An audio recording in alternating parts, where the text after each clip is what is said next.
In cities across America, a call is echoing through immigrant communities and labor networks that carries unprecedented weight. Organizers are mobilizing what they describe as a nationwide general strike, urging millions to refuse work, pull children from schools, and halt consumer spending in direct response to the Trump administration's immigration enforcement policies. The three-word directive has become a rallying cry: no work, no school, no shopping. This is not merely another protest or demonstration. What we are witnessing is the potential groundwork for one of the most significant acts of civil disobedience in modern American history, a coordinated attempt to leverage economic power as a tool of political resistance. The immigration debate, already among the most polarizing issues in American politics, has reached a flashpoint where organized communities are prepared to test whether mass economic disruption can force policy reconsideration at the highest levels of government. The general strike call has emerged from a coalition of immigrant rights organizations, labor advocacy groups, and community networks operating across multiple states. These organizing bodies are coordinating what they frame as a day of collective action designed to demonstrate the economic contributions and essential role that immigrant communities play in the American economy. Participants are being asked to engage in three specific forms of non-participation. First, workers are urged to refuse to report to their jobs, creating visible gaps in industries heavily reliant on immigrant labor. Second, parents and students are encouraged to keep children home from school, reducing attendance figures and impacting per-student funding mechanisms that many districts depend upon. Third, consumers are asked to abstain from all purchasing activity, from grocery shopping to online transactions, effectively creating a one-day freeze in economic activity within participating communities.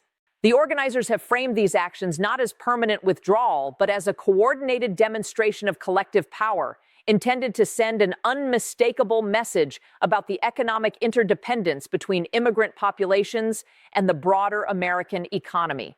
The strike is being promoted through social media channels, community meetings, and established networks within immigrant-serving organizations, with coordination efforts spanning both documented and undocumented communities.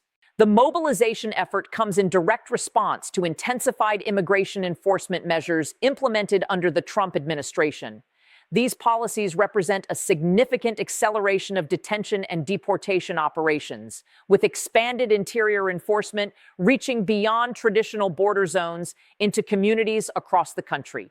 Immigration and customs enforcement has increased workplace raids and community sweeps, creating widespread anxiety within immigrant populations regardless of legal status. The administration has also moved to narrow asylum eligibility criteria and expedite removal proceedings, reducing procedural protections that previously allowed individuals more time to present their cases. Additionally, there have been efforts to expand cooperation between local law enforcement agencies and federal immigration authorities, effectively deputizing municipal police in immigration enforcement activities. This has generated particular concern in sanctuary jurisdictions where local governments have historically limited such collaboration. The administration has also signaled intentions to revisit programs that provide temporary protected status and work authorization to certain immigrant groups, creating uncertainty for hundreds of thousands of individuals who have built lives in the United States under these frameworks. For many within immigrant communities, these policies are experienced not merely as abstract regulatory changes, but as existential threats to family unity and economic stability. The fear of separation, deportation, and the erosion of due process protections has created conditions that organizers argue necessitate extraordinary collective action.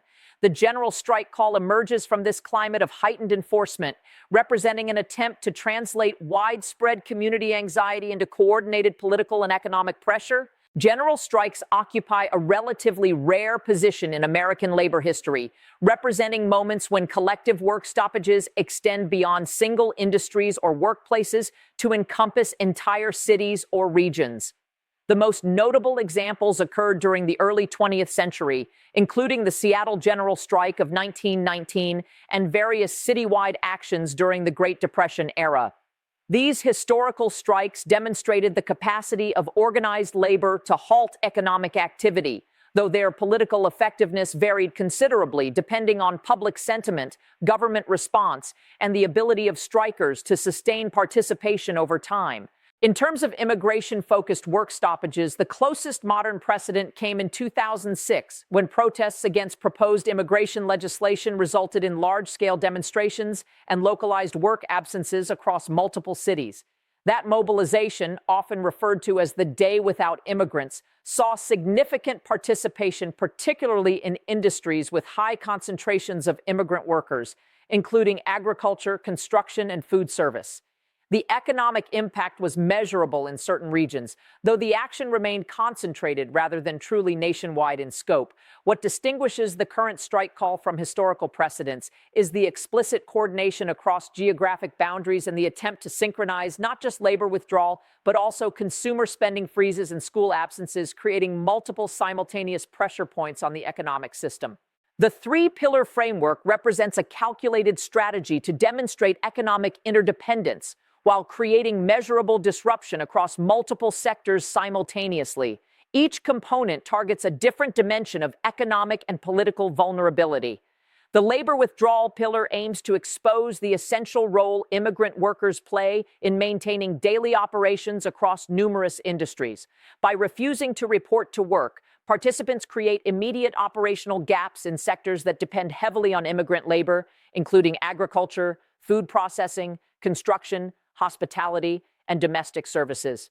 The absence of workers in these industries generates visible consequences that ripple through supply chains and service delivery systems, forcing business owners and managers to confront the practical reality of their dependence on immigrant employees. The school absence component operates on both symbolic and financial levels. Keeping children home from school reduces daily attendance figures, which in many states directly affects per-pupil funding calculations that districts use for budgeting purposes. Beyond the financial mechanism, widespread absences create administrative challenges and send a clear message about the size and presence of immigrant families within local education systems. This pillar also allows families to participate collectively, transforming the action from an individual decision into a household-wide statement. The consumer spending freeze represents an attempt to quantify economic contribution through its temporary absence. By halting all purchasing activity for a defined period, participants aim to demonstrate the aggregate spending power of immigrant communities. This includes everything from daily necessities to discretionary purchases, creating a measurable dip in retail activity that businesses can track and report. The strike mobilization draws from a diverse coalition that spans traditional labor organizations, immigrant rights advocacy groups, and grassroots community networks. Labor unions with significant immigrant membership, particularly those representing service workers, agricultural laborers, and construction trades, have played a coordinating role in disseminating the strike call through their existing organizational infrastructure. These unions provide not only communication channels, but also frameworks for understanding labor rights and protections that participants may invoke. Immigrant rights organizations operating at both national and local levels form another critical component of the coalition. These groups bring experience in community organizing, legal support networks, and established relationships with immigrant populations across different legal status categories. Their involvement provides coordination across geographic regions and helps maintain messaging consistency. Community-based coalitions, often rooted in specific neighborhoods or metropolitan areas with high immigrant concentrations, serve as the ground-level organizing mechanism. These groups conduct outreach through ethnic media outlets, religious institutions, and community centers where immigrant families gather. Their stated objectives center on demonstrating the economic value of immigrant communities while demanding policy reconsideration from the administration. The coordination methods rely heavily on decentralized communication through social media platforms, encrypted messaging applications, and word-of-mouth networks that operate somewhat independently while adhering to the unified framework of the three-pillar approach. This structure allows for widespread mobilization while minimizing vulnerability to disruption of any single organizational node. The potential economic impact of a coordinated general strike depends heavily on participation rates and geographic concentration, but certain sectors face significantly greater vulnerability than others. Agriculture represents perhaps the most immediately exposed industry, where immigrant labor constitutes a substantial portion of the workforce responsible for harvesting, processing, and distribution. A single day of work stoppage during critical harvest periods could result in measurable crop losses and supply chain disruptions that extend well beyond the strike duration. The food service industry, including restaurants, food processing facilities, and catering operations, similarly relies on immigrant workers across both front-of-house and back-of-house positions. Widespread absences would force many establishments to reduce hours, limit menu offerings, or close entirely for the day, creating visible disruption in urban centers with high immigrant populations. The construction sector would experience project delays and potential safety concerns if crews arrive incomplete or fail to appear altogether, particularly affecting ongoing commercial and residential developments operating on tight schedules. Hospitality services, including hotels and cleaning services, would face operational challenges in maintaining standard service levels. Retail operations could experience dual pressure from both reduced staffing and the consumer spending freeze, potentially creating measurable dips in daily sales figures that corporate offices track closely. The manufacturing sector, particularly in regions with significant immigrant employment in production facilities, could see assembly line slowdowns or temporary shutdowns if worker absences reach critical thresholds. Transportation and logistics networks might experience delays as warehouse workers, drivers, and package handlers participate in the work stoppage. The cumulative effect across these sectors would create a snapshot of economic dependence that could translate into quantifiable losses, measurable in the hundreds of millions of dollars, depending on the scope and duration of participation. The administration faces a complex political calculus in responding to the general strike threat. Any response must balance the imperative to maintain enforcement priorities with the need to avoid actions that could escalate tensions or generate sympathetic media coverage for strike participants. The administration's core constituency expects continued firmness on immigration enforcement, creating political constraints around any perception of yielding to pressure from organized opposition. From a strategic standpoint, the administration could frame the strike as confirmation that enforcement policies are having their intended effect, using the mobilization as evidence that policy changes are forcing necessary conversations about immigration reform. Alternatively, officials might downplay the strike's significance, characterizing participation as limited and dismissing economic impact projections as exaggerated. Internally, the strike creates pressure points between different administration factions. Economic advisors and business-oriented officials may express concern about disruption to industries and supply chains, particularly if major corporate stakeholders begin reporting significant operational challenges. This tension between enforcement priorities and economic stability considerations has historically created friction within administrations facing similar pressures. The political risk extends beyond immediate policy questions to include potential effects on broader public opinion, particularly among moderate voters who may view mass mobilization as evidence of policy overreach or humanitarian concerns that warrant reconsideration. The practical execution of a nationwide general strike confronts significant legal and logistical obstacles that could substantially limit participation and effectiveness. Workers who choose to participate face real employment consequences, as most private sector employees lack legal protections against termination for unauthorized absences.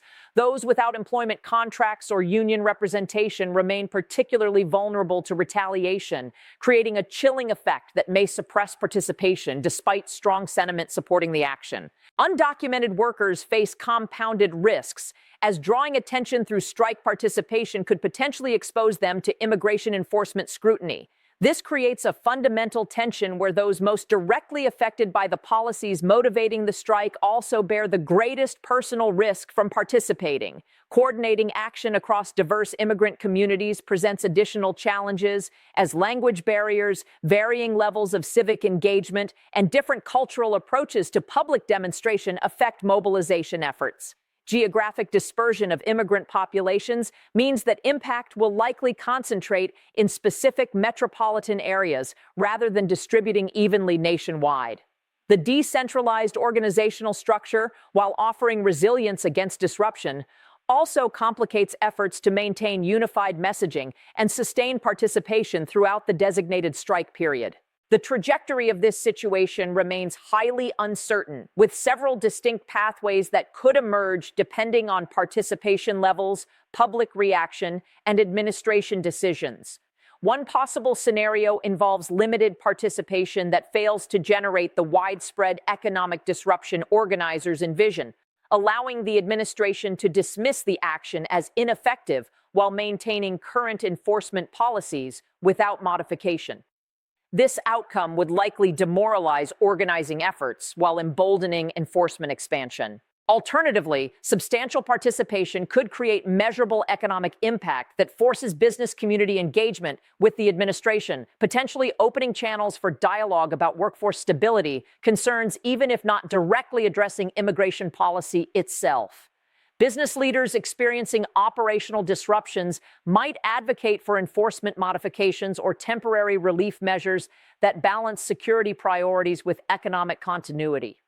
A more confrontational pathway could see the strike serve as catalyst for escalating tensions, with subsequent enforcement actions generating further mobilization cycles that deepen polarization around immigration policy. This escalation dynamic might unfold through repeated strike actions, expanded civil disobedience campaigns, or intensified enforcement responses that each provoke counter-reactions. Resolution frameworks that might emerge include negotiated adjustments to enforcement priorities, establishment of industry-specific temporary worker programs, or administrative guidance that narrows enforcement focus while addressing organizer concerns about family separation and due process. The ultimate outcome will depend significantly on whether economic pressure translates into political willingness to seek compromise rather than pursuing ideological commitment regardless of practical consequences. The general strike mobilization signals a fundamental shift in how immigrant communities and their allies are choosing to engage with enforcement policy debates. Traditional advocacy approaches centered on legislative lobbying, legal challenges, and public demonstrations are being supplemented with direct economic disruption as a tactical tool.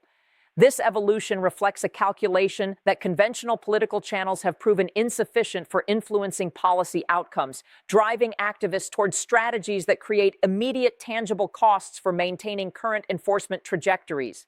The willingness to organize such collective action also reveals the depth of anxiety and urgency felt within affected communities. Mass mobilization of this nature requires overcoming substantial coordination challenges and personal risks, suggesting that participants view the current policy environment as severe enough to justify extraordinary measures. This intensity of response indicates that immigration enforcement has transcended typical political disagreement to become an existential concern for substantial portions of the immigrant population. The situation further illustrates the broader fragmentation of American immigration politics, where possibilities for legislative compromise appear increasingly remote, and both advocacy groups and enforcement proponents resort to maximalist strategies.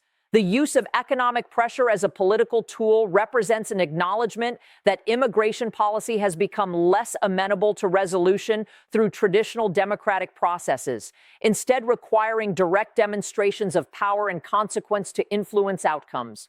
The general strike call represents more than a single day of protest. It marks a critical inflection point in the ongoing struggle over immigration policy, where affected communities are testing whether economic leverage can accomplish what traditional political advocacy has not. Regardless of participation levels or immediate policy outcomes, this mobilization demonstrates the willingness of immigrant communities to accept significant personal risk in pursuit of policy change. The three-pillar strategy reveals sophisticated organizational thinking about how to create maximum pressure through coordinated disruption across multiple economic sectors simultaneously. For the administration, the challenge extends beyond managing a single day of protest to addressing the underlying conditions that make such extraordinary collective action seem necessary to millions of people. The coming days will reveal whether economic interdependence can translate into political influence, or whether ideological commitment to enforcement priorities will override practical concerns about disruption and stability.